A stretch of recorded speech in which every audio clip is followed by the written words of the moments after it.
And then sign-in sheet, if you make sure you sign in. If you didn't find out about this through the email that I sent out, that means you aren't on my email list, and I would be happy to put you on there. So just make sure I have your email list, your email. We're going to start tonight.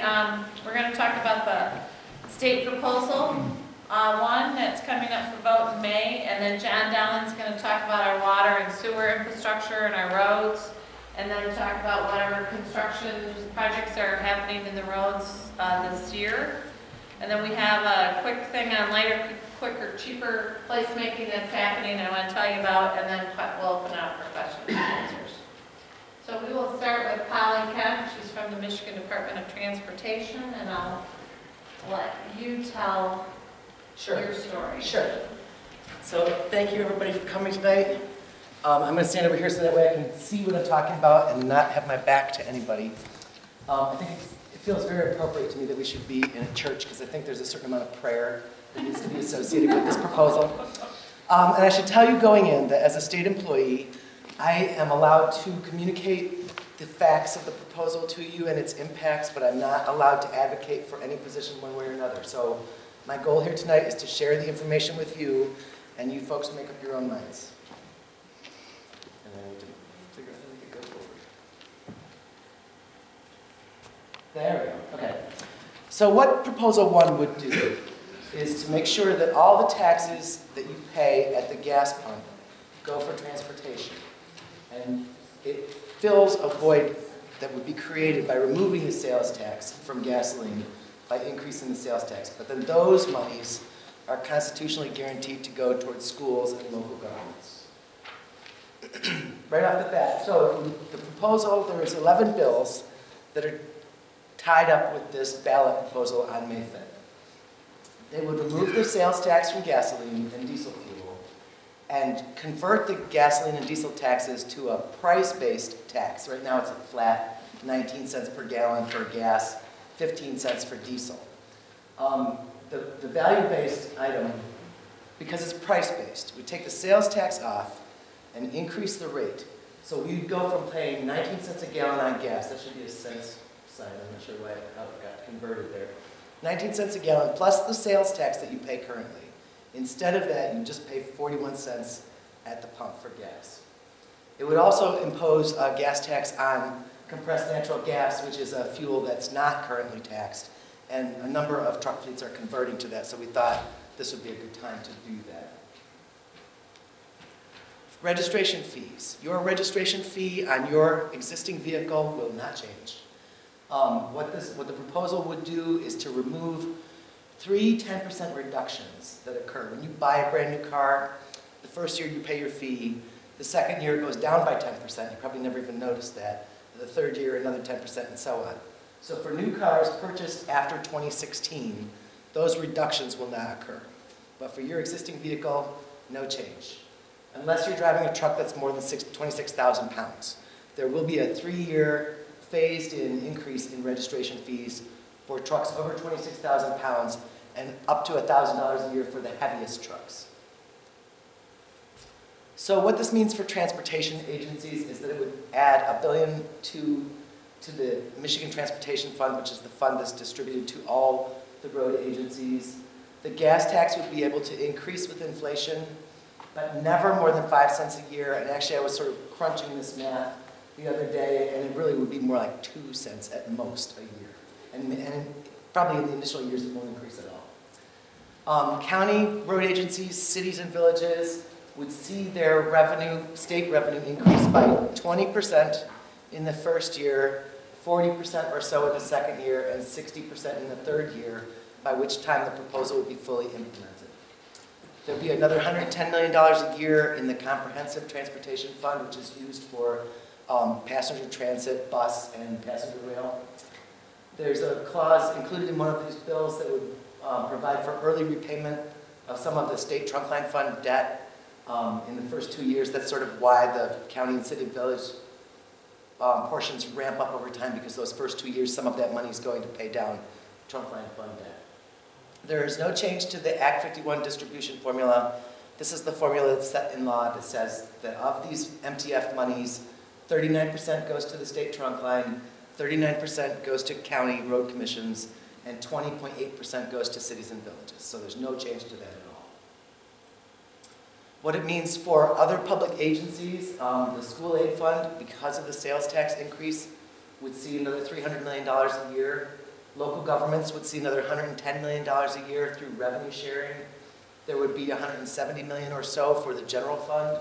And $20 million a year would go off the top of the gas tax. This has been on the books for years. 2% of the gas tax off the very top goes to improve marinas and ORV trails, the thinking being that those vehicles buy gasoline and some portion of that funding should go to improve their facilities, but it's just a little smidge off the top.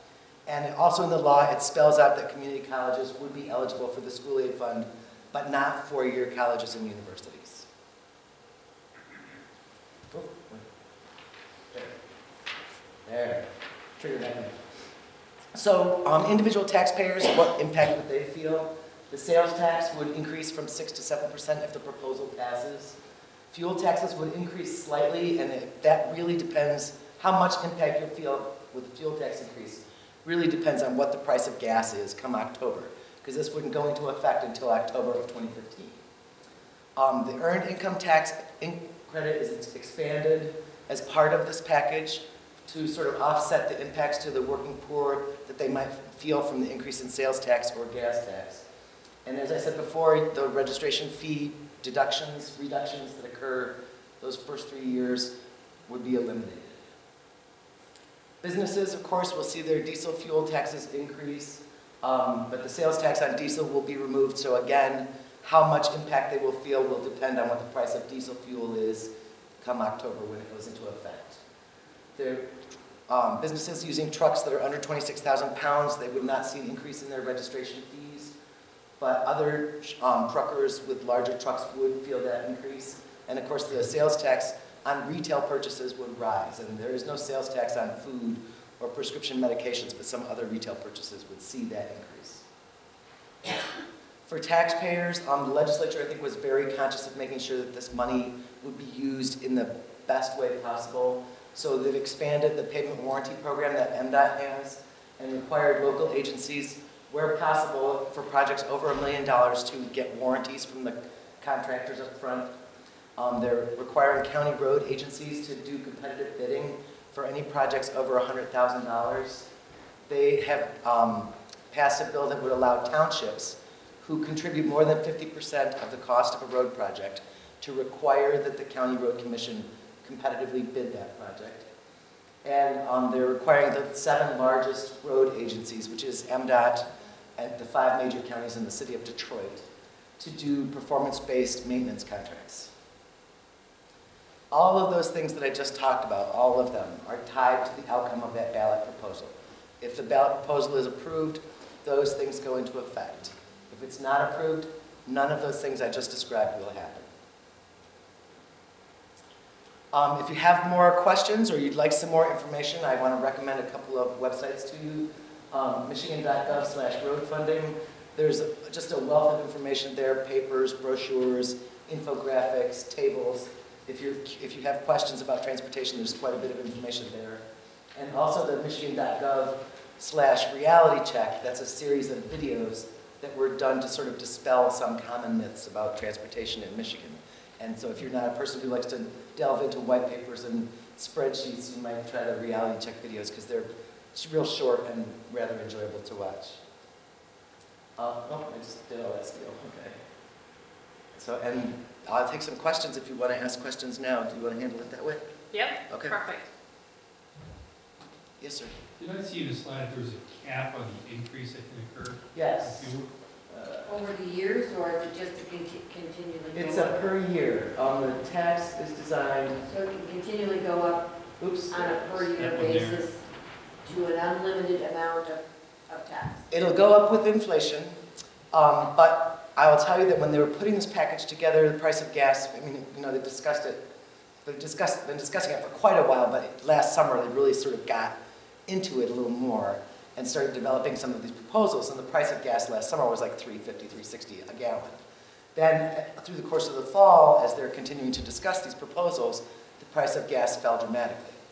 So the rate, that 41 cents a gallon, is based on the time period that they put into the law, and it's based on the time from June 2013 to June 2014. So that's your $3.50 a gallon. So what you're saying is it's open-ended, it could go from 40 cents to $3. It never happens. It'll never go to $3. I'm just saying though, it's open-ended as to never, it can always and will always potentially increase. Okay, and so I have too much preamble there, but so they set the rate. At the price of gas today, the rate is, the 41 cents is much higher than it would be. And so I anticipate if the price of gas is still in the $2-ish range come October, it'll be years before it increases. And honestly, someone asked me this question last week, so I was playing with the numbers. Does that mean I didn't see that there was an end to it? I think the price of gas, it's capped at no more than 5 cents a year. And with the numbers I was working with last week, I mean, the price of gas would have to go up by $5 a gallon a year to even boost it, 3 cents. So I think that even though it can go up with inflation, as most prices do, it's really a pretty limited increase. So This tax that you're talking about applies to state roads, is that correct? it's for all roads and transit. Even here in the city. Yes. The city would see their distributions from the state funding rise 20% in the first year, Pardon, how much? 20% more than they get today. 20 cents on the dollar it would rise. In $555,000 a year. is what they get now, the city? No, it For would the first increase in 2016, and then another $555,000, and then Okay. all of it. 1.6. But that's not going to solve the Okay. problem here, though. It's a start, though. It's a start, but it's not going to solve the problem. I think you're correct. I mean, I think that there's not going to be a lot of big new projects built with this Well, fund. I recently moved up here from Tennessee. And I think in Tennessee, they tried every kind of concoction of tax revenue there was. And none of them really wasn't working. It was the roads that remained poor in the counties and in the small cities, while the big cities got the bigger cut, so their roads improved. I don't think that's a fair thing to do to us here in this city. Well, I will say that the lion's share of the money goes to local road agencies, cities and villages and county road commissions. The state gets 39%. And the rest goes to the local road agencies. They're going to get a bigger slice of the pie than the counties are and the cities are. The state gets the same slice of the pie that the counties do. 39%. It's different than in Tennessee. So. Well, I'm always amazed at how, once I get outside of the city of Jackson, the roads improve tremendously. But here inside the city, they don't improve that much.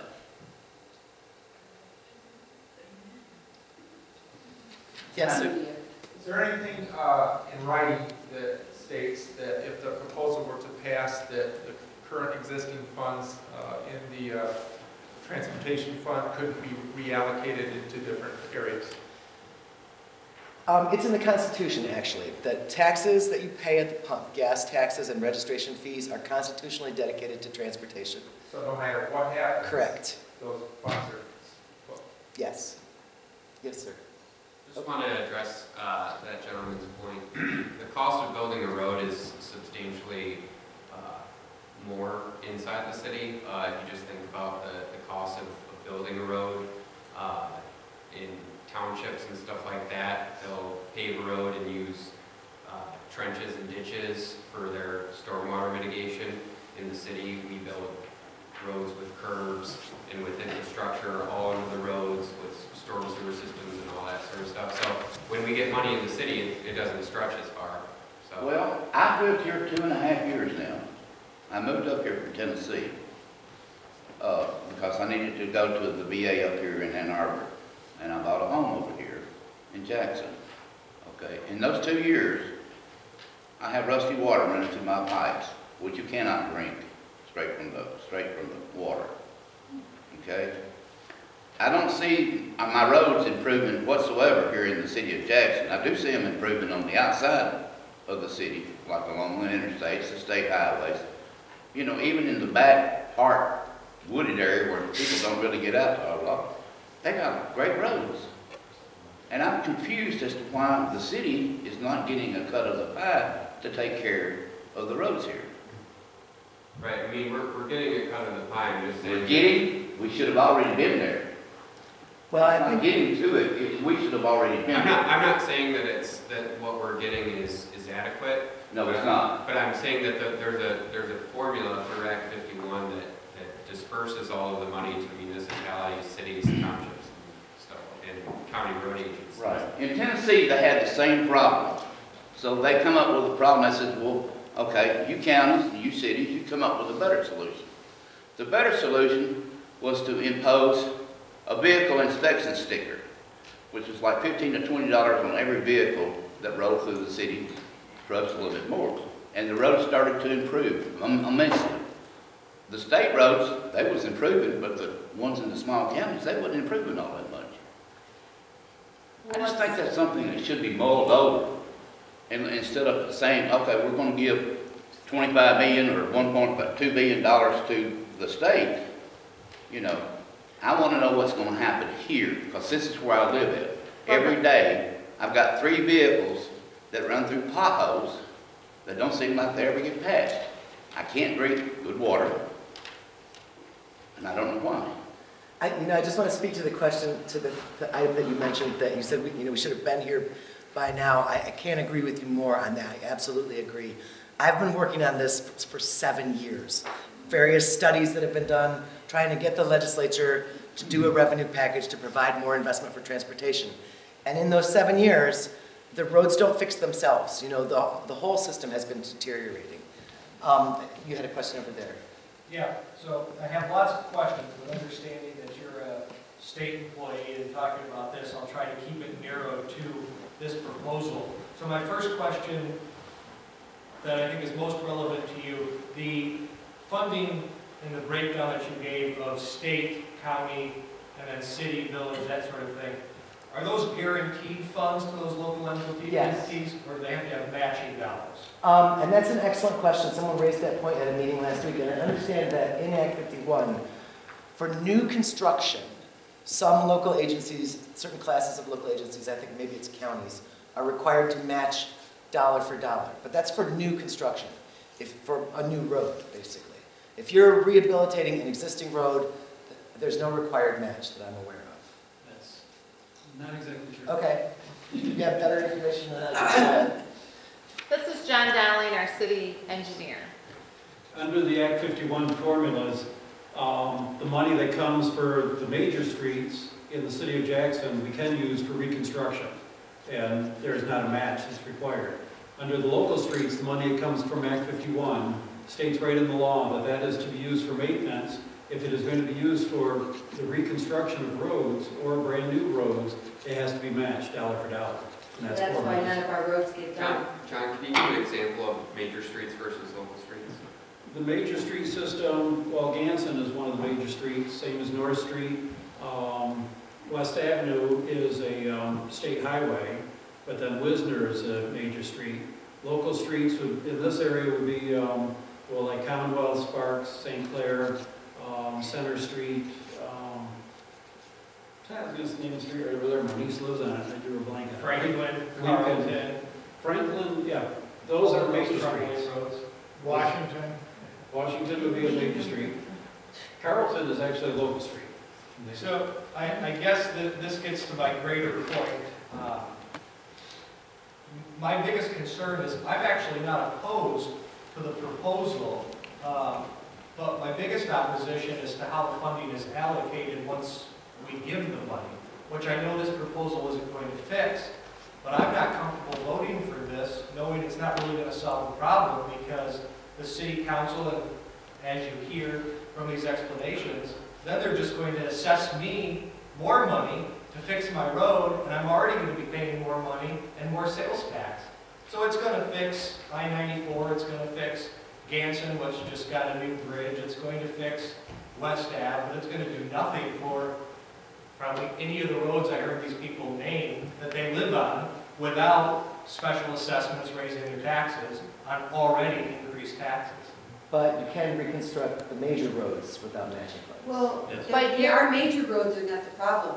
Our neighborhood roads are the problem.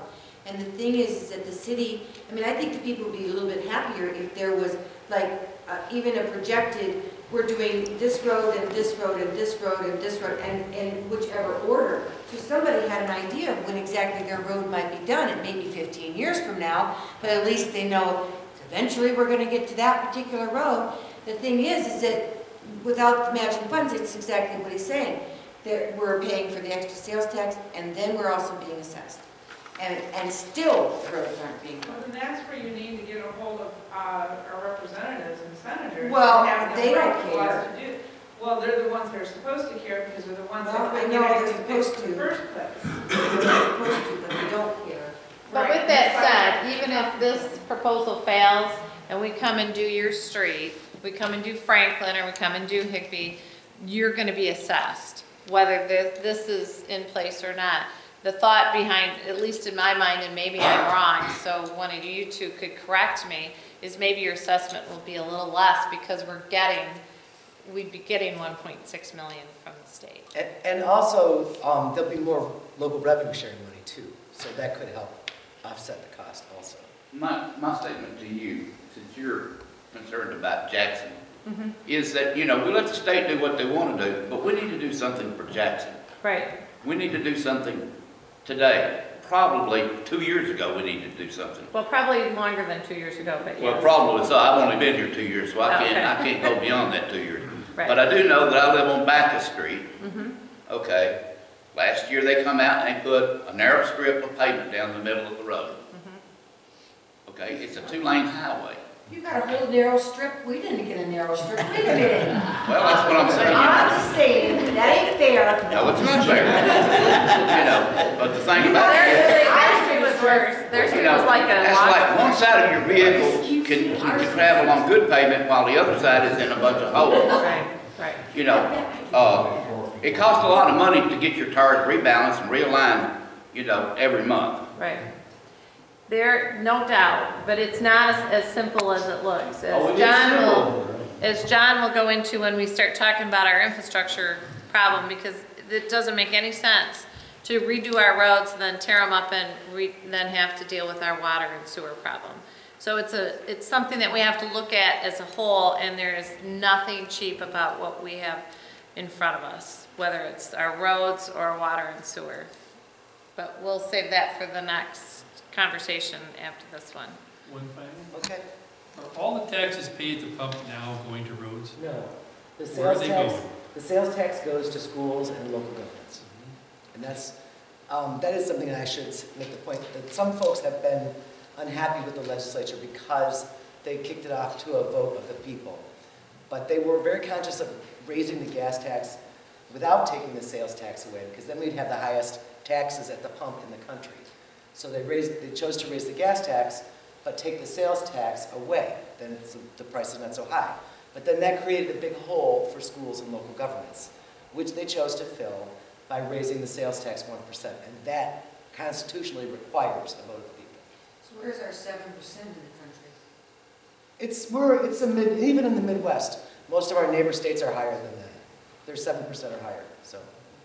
One sales tax? Yes, our Midwestern neighbors. I don't know about Tennessee.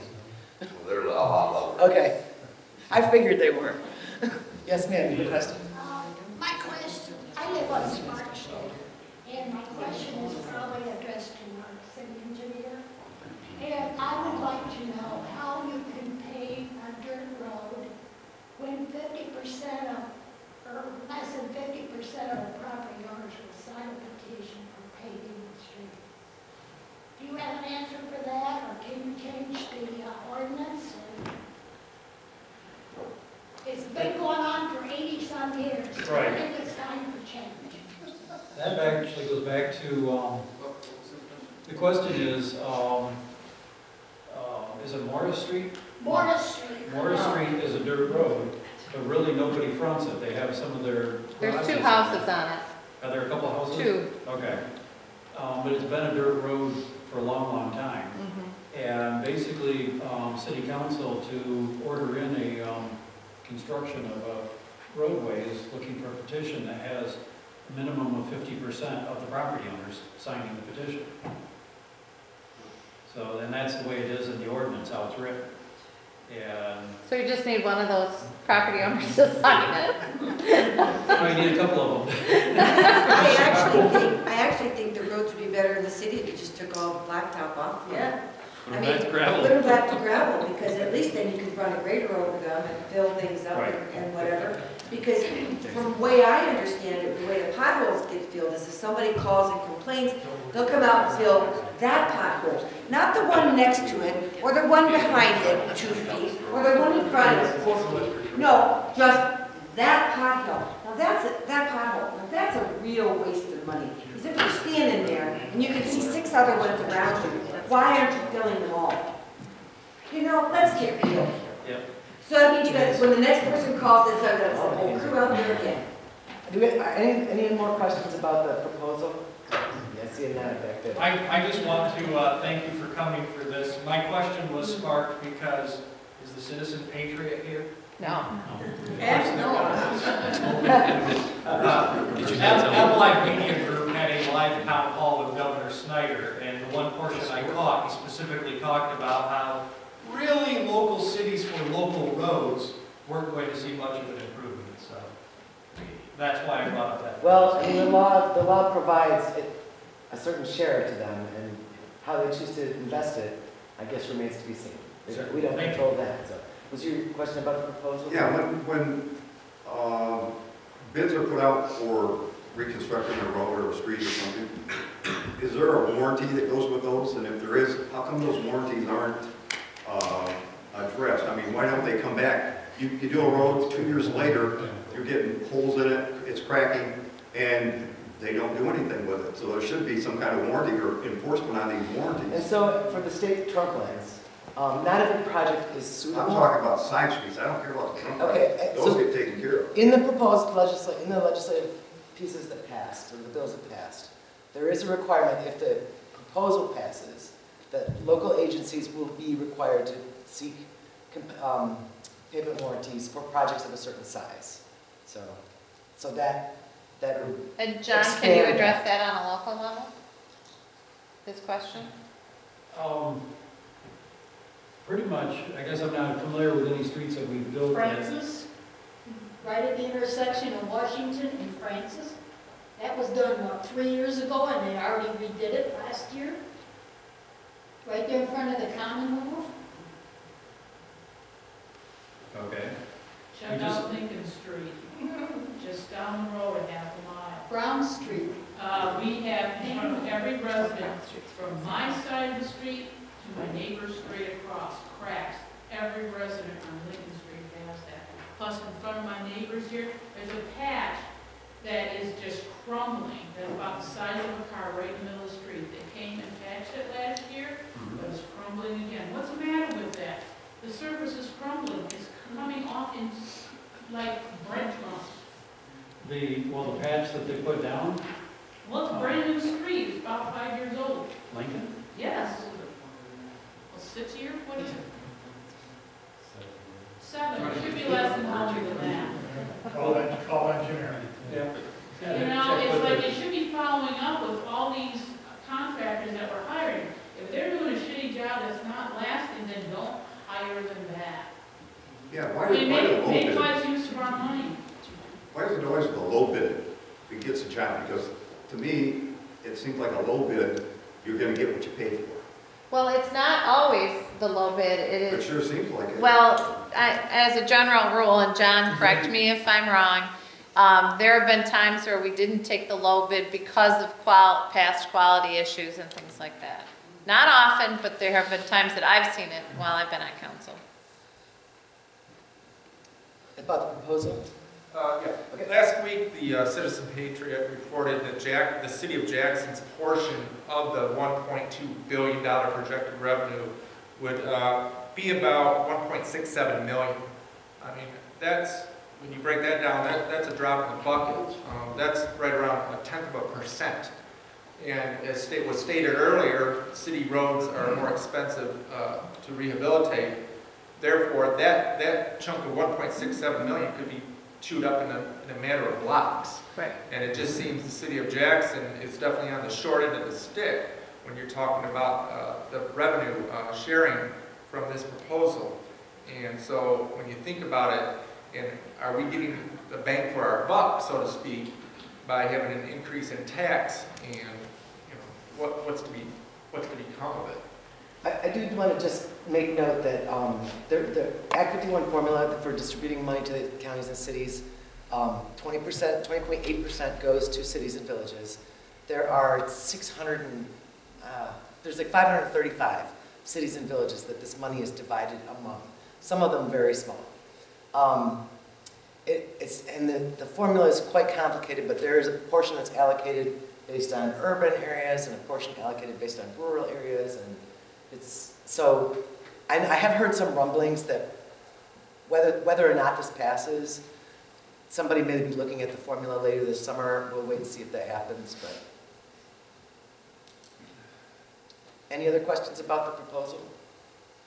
Thank you so much. I know John has a presentation to give too, so thank you very much for having me. We'll see you tomorrow.